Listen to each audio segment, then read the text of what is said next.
సిద్దిపేట పట్టణంలోని శ్రీ గౌరీ నీలకంఠేశ్వర ఆలయ 34వ వార్షికోత్సవ వేడుకలు అంగరంగ వైభవంగా నిర్వహించ తలపెట్టామని నీలకంఠ సమాజం అధ్యాపకుడు గుండ్ల యోగేశ్వర్, ప్రధాన కార్యదర్శి సురేష్ అన్నారు. సిద్దిపేట గౌరీ నీలకంఠేశ్వర ఆలయంలో నీలకంఠం సమాజం నాయకులతో కలిసి వారు మాట్లాడారు.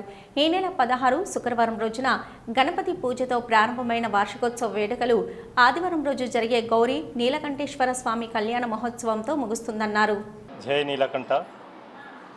శ్రీ గౌరీ నీలకంఠేశ్వర స్వామి దేవాలయంలో గత 33 సంవత్సరముల నుండి వార్షికోత్సవాలు అంగరంగ వైభవంగా జరుగుతున్నాయి. ఈ ఏడు 34వ వార్షికోత్సవము, స్వామివారి కళ్యాణోత్సవము, అదేవిధంగా రథోత్సవాన్ని కూడా జరుపుటకు సమాజము ఈ నెల 16వ తేదీ నుండి 18వ తేదీ వరకు 3 రోజులు పూజా కార్యక్రమాలు జరుగుతున్నాయి. ఇట్టి పూజా కార్యక్రమంలో ముఖ్యంగా 18వ తేదీ నాడు స్వామివారి యొక్క వార్షికోత్సవము, కళ్యాణోత్సవానికి అనేక వేల మంది, దాదాపుగా 4 నుండి 5 వేల మంది భక్తులు వస్తున్నారు.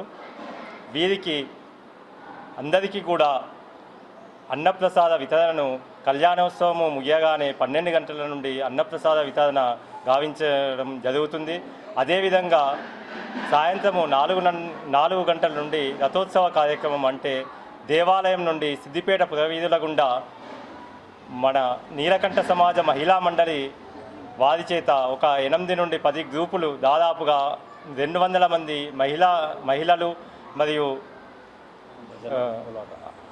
మహిళల చేత దాండియా కోలాటలు మరియు వివిధ సాంస్కృతిక నృత్యాలు చేస్తూ రథోత్సవాన్ని మనము సిద్దిపేట పురవీధుల గుండా వెంకటేశ్వర్ల గుడి మరియు Victor talkies, Subhash road, bus stand Nagar నుండి మళ్ళీ భారత్ నగర్, ఆ విధంగా పూర్తి శ్రీ గౌరీ నీలకంఠేశ్వర స్వామి సిద్దిపేటలోని ప్రశాంత్ నగర్లో కొలువై ఉన్నటువంటి శ్రీ గౌరీ నీలకంఠేశ్వర స్వామి వారి 34వ వార్షిక కళ్యాణోత్సవము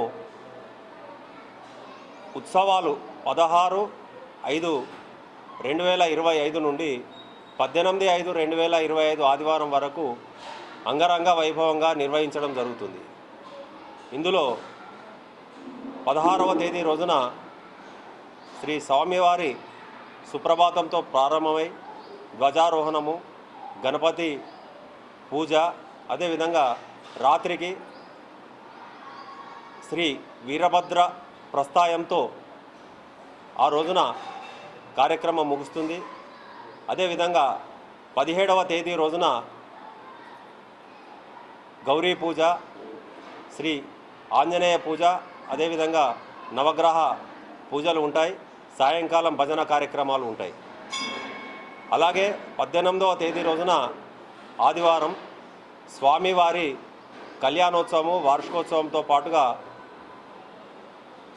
రథోత్సవాన్ని కూడా అంగరంగ వైభవంగా నిర్వహించడానికి నీలకంఠ సమాజం పక్షాన మేము అన్ని విధాలుగా ప్రయత్నాలు చేస్తూ ఉన్నాము. అయితే ఈ యొక్క రథోత్సవాన్ని పోయిన సంవత్సరం మొదటిసారి ప్రారంభించడం జరిగింది. ఈ సంవత్సరం కూడా అంతే అంగరంగ వైభవంగా నిర్వహించాలని చెప్పి ప్రణాళికలు సిద్ధం చేస్తున్నాము. అయితే ఈ యొక్క రథాన్ని ఉంచడానికని చెప్పి ఈ యొక్క రథ మండపాన్ని అత్యంత సుందరంగా శ్రీ